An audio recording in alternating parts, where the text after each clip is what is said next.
السلام عليكم ورحمة الله. إن الحمد لله نحمده ونستعينه ونستغفره ونؤمن به ونتوكل عليه ونشهد أن لا إله إلا الله وحده لا شريك له ونشهد أن سيدنا ومولانا محمدا عبده ورسوله صلى الله تعالى عليه وعلى آله وأصحابه وبارك وسلم تسليما كثيرا. أما بعد فأعوذ بالله من الشيطان الرجيم. بسم الله الرحمن الرحيم.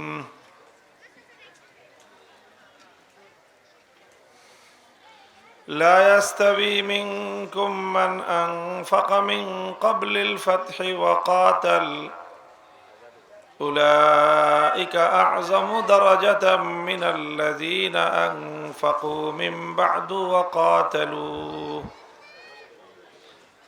وكلا وعد الله الحسنى والله بما تعملون خبير. بارك الله لنا ولكم في القرآن العظيم ونفعنا وإياكم بالآيات والذكر الحكيم.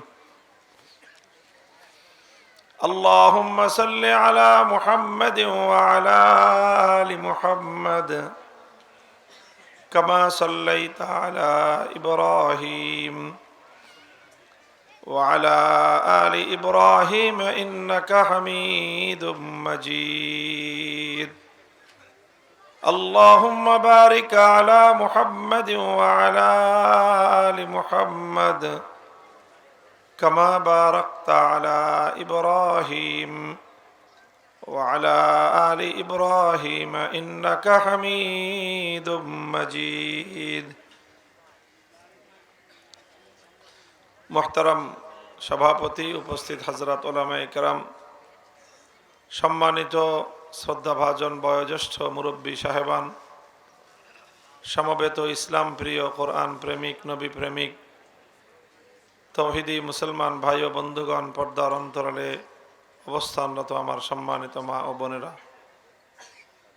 দারুল আরকাম মাদ্রাসা যশোরের উদ্যোগে আয়োজিত আজকের এই বার্ষিক ওয়াজ মাহফিলে আল্লাহ পাক রব্বুল আলামিন আমাদেরকে শরীক হওয়ার, এখানে উলামায়ে কেরাম এবং নেক লোকদের আহলুল্লাহর সোহবতে সংস্পর্শে কিছু সময় অতিক্রম করার তৌফিক দান করেছেন। রব্বে করিমের বড়ই মেহেরবানি। এই জন্য আল্লাহ রব্বুল আলামিনের দরবারে কালিমাতুশ শুকরের হাদিয়া পেশ করি, আলহামদুলিল্লাহ। মোহতারাম হাজিরিন, আল্লাহ পাক রব্বুল আলামিনের মেহেরবানি আমাদের উপর যে আল্লাহ রব্বুল আলামিন আমাদেরকে ইসলামের অনুসারী হওয়ার তৌফিক দিয়েছেন। আমাদের জন্য তার পবিত্র কোরআন, পবিত্র কিতাব কোরআন নাজিল করেছেন। আমাদের হেদায়েতের জন্য হযরত মুহাম্মদ সাল্লাল্লাহু আলাইহি ওয়াসাল্লামের মতো এমন একজন মহান নবী, এমন একজন অনুকরণীয় অনুপম আদর্শের অধিকারী এক রসুল আমাদের নিকট প্রেরণ করেছেন।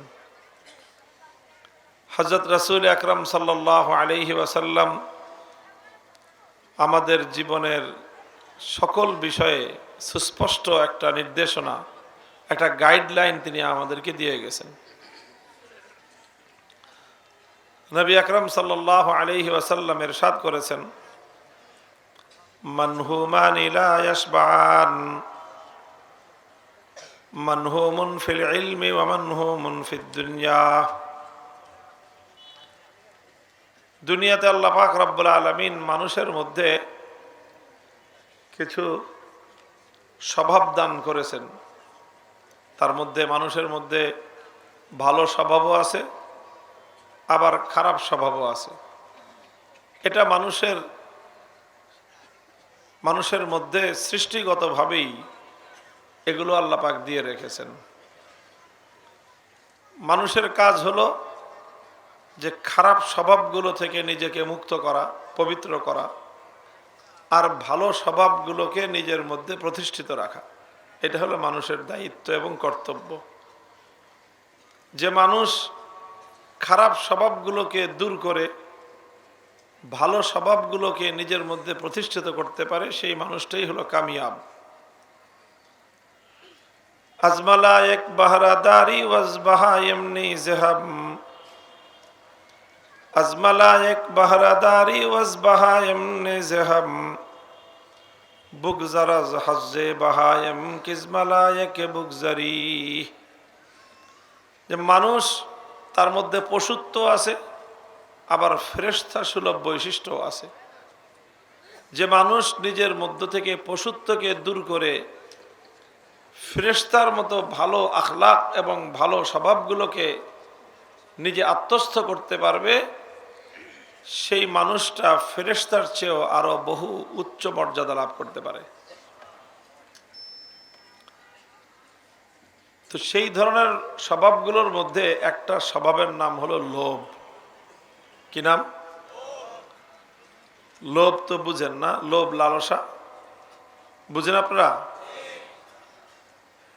আচ্ছা বলেন তো, লোভ লালসা এটা ভালো স্বভাব না খারাপ স্বভাব?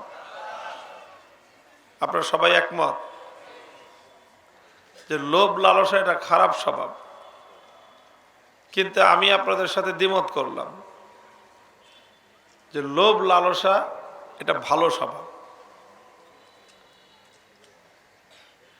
এখন আপনারা তো স্বাভাবিকভাবেই পেরেশান হয়ে যাবেন যে আমরা সবাই বললাম খারাপ স্বভাব, আর হুজুর বলতেছে এটা ভালো স্বভাব। আসলে কাদের কথাটা সত্য, সঠিক? আপনাদের কথা না আমার কথা? আসলে দোনোজনের কথাই সঠিক। আপনাদের কথাও সঠিক, আবার আমার কথাও সঠিক। লোভ এটা ভালো জিনিসও, আবার লোভ এটা খারাপ জিনিস, খারাপ স্বভাব। দুইটাই, ভালো স্বভাবও হয়, খারাপ স্বভাবও হয়। কেমনে হয় একটা জিনিস ভালো আবার খারাপ? ভালো এবং মন্দ দুইটা একসাথে হয় কিভাবে? সেটার ব্যাখ্যাই আল্লাহর নবী দিয়েছেন হাদিসের মধ্যে। রাসূল আকরাম সাল্লাল্লাহু আলাইহি ওয়াসাল্লাম ইরশাদ করেছেন, মানহুমান লা ইয়াশবান, দুইজন লোভী এমন আছে যে তাদের লোভ কখনো শেষ হয় না। কোনোদিন তাদের লোভ শেষ হয় না, তৃপ্তি হয় না। কোনোদিন তারা বলে না যে বাস আর লাগবে না, যা হইছে ভালো, শেষ, আর দরকার নেই, এই কথা তারা বলে না। এই দুই লোভী, কয় লোভী? দুই প্রকার লোভী। এক নম্বর লোভী হলো মানহুমুন ফিল ইলম। এক হলো যার অন্তরের মধ্যে আল্লাহ পাক রব্বুল আলামিন ইলমের লোভ দান করেন, ওয়াহির ইলম, আসমানি ওয়াহির ইলম। এই ইলমের একটা লোভ আছে। এই লোভ যাকে পেয়ে বসে একবার, সে শুধু আরো বেশি ইলম, আরো বেশি ইলম, আরো বেশি ইলমের পিছনে সে ছুটতে থাকে। শুধু আসলে ইলমই না, এই হাদিসে শুধু ইলমের কথা উল্লেখ করা হয়েছে। অন্য হাদিসের দ্বারা বোঝা যায় যে আখিরাতের প্রতি লোভ। কিসের প্রতি? আখিরাতের প্রতি কিছু মানুষের লোভ থাকে। এই লোভ এমন যে এটা শেষ হয় না কোনোদিন। এই লোভ কোনোদিন শেষ হয় না। লোভ যত সে আখিরাতের দিকে অগ্রসর হতে থাকে, যত নেকি কামাতে থাকে, নেকির ক্ষুধা আরো বেড়ে যায়। আরো নেকি করলে নেকির ক্ষুধা আরো বাড়ে। তার লালসা বাড়তেই থাকে বাড়তেই থাকে, শুধু নেকির লালসা, জান্নাতের লালসা, আখিরাতের লোভ, এটা বাড়তে থাকে। এই লোভ, এটা হলো ভালো, এটা হলো কল্যাণ। আরেকটা লোভ হলো ওয়ামান হুমুন ফিদ দুনিয়া, আর একটা দুনিয়ার লালসা, দুনিয়ার লোভ, এটা হলো খারাপ জিনিস। দুনিয়ার লোভ আবার দুই রকম হয়। একটা হলো দুনিয়ার সম্পদের লোভ, আর একটা হলো দুনিয়ার ক্ষমতার লোভ। একটা হলো সম্পদের লোভ, আর একটা হলো ক্ষমতার লোভ।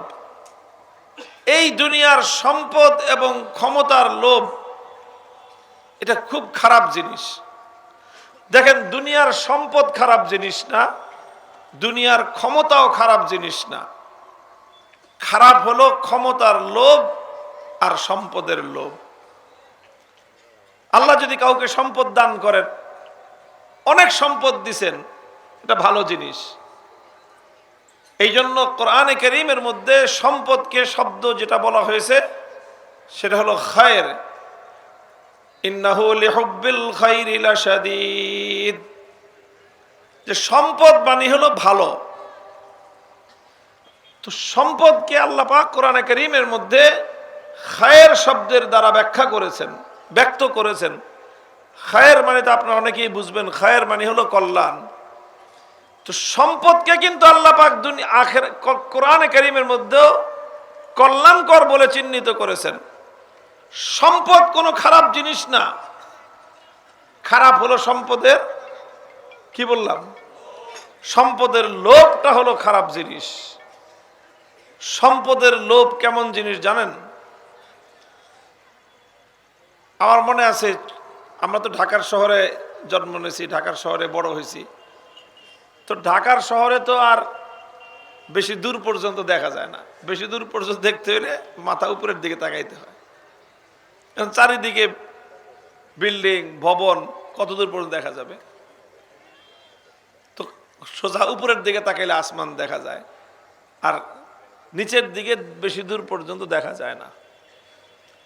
আমরা যখন গ্রামের বাড়িতে যেতাম, খুলনা, বাগেরহাট, মোল্লাহাট আমার নানার বাড়ি, তোমার নানার বাড়ির পাশেই বিশাল বিল, মাঠ, ময়দান, ফসলের যে চড়া বলে, অনেক বড়, এত বড় যে মনে হয়তো শেষ মাথায় গিয়ে আসমানের সাথে মিলে গেছে। তো সন্ধ্যাবেলায় দেখতাম যে একেবারে সূর্যটা মনে হতো যে মাঠের ওই শেষ মাথায় সূর্য নামতেছে। তো মাঝে মাঝে মনে হইতো যে সূর্যটাতে ধরি, ওই তো মাঠের শেষ মাথায় দেখা গেলে। এরকম অনেক বাচ্চাদের কাছে মনে হতে পারে।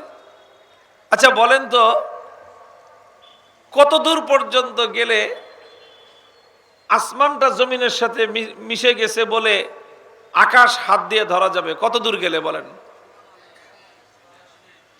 মানুষ তার চোখের দৃষ্টির শেষ সীমায় দেখে যে আসমান মাটির সাথে মিশে গেছে। তো এই যে আসমান যে মাটির সাথে মিশে গেছে চোখ দিয়ে দেখা যায়, এখন যদি কেউ চোখ দিয়ে দেখে আসমান ধরতে যায়, তো সে কতক্ষণ পথ চললে আসমান ধরতে পারবে বলেন? সারা জীবন যদি সে হাঁটতে থাকে, দৌড়াইতে থাকে, কোনোদিন কি এমন কোনো জায়গায় সে যে পৌঁছতে পারবে যেখানে আকাশ জমিনের সাথে মিশে গেছে? সে যত দূর যাবে আসমান তার থেকে তত দূরেই থাকবে। চলতে চলতে ক্লান্ত হয়ে যাবে, দৌড়াতে দৌড়াইতে সে অবশ হয়ে যাবে। সে ক্ষান্ত হয়ে, ত্যক্ত হয়ে, বিরক্ত হয়ে, ক্লান্ত শ্রান্ত হয়ে জমিনের মধ্যে বসে পড়বে, কিন্তু কোনোদিন তার হাত দিয়ে সে আসমান স্পর্শ করতে পারবে না। লোভটাও এরকম জিনিস। লোভ যেই মানুষকে পেয়ে বসে, সে মনে করতে থাকে যে এই তো আরেকটু, আর এই মোটামুটি আর একটা বাড়ি হইলেই চলে, ওই বাড়িটা হইলে আর দুইটা গাড়ি হইলেই চলে, ওই দুইটা গাড়ি হইলে আর দুইটা জমি হইলেই চলে।